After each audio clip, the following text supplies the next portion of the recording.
আজকে প্রায় 1 বছর পরে আমি আমাদের জমিতে গেলাম, আর জমিতে গিয়ে তো দেখে আমি অবাক, কারণ এত বেগুন ধরেছে আমি তো ভাবতেই পারিনি। কারণ অনেক দিন আগে আমি জমিতে গেছিলাম, তখন বেগুন গাছগুলো ছোট ছিল।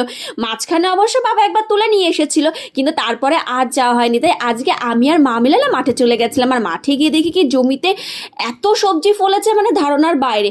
আর এই ভিডিওটা না খুব শিগগিরই আসছে যে আমাদের জমিতে কি কি ফসল ফললো। আর তার থেকে মেইন কথা হচ্ছে আমি তো বেগুন দেখে অবাক হয়ে গেছি, কারণ প্রচুর বেগুন ধরেছে, পুরো 1 বালতি।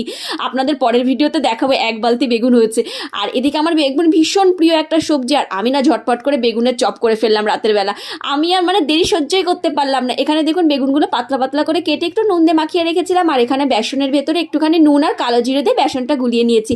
তারপরে পাতলা বেগুনগুলো এই বেসনের ভেতরে চুবিয়ে লাল তেলের ভেতরে লাল লাল করে ভেজে তুলে নিয়েছে। দেখতে দারুণ হয়েছিল জানেন, আর খেতে না ওহ কি বলবো, মানে এতটা মুচমুচে হয়েছিল আমি ভাবতেই পারিনি যে এত সুন্দর লাগবে।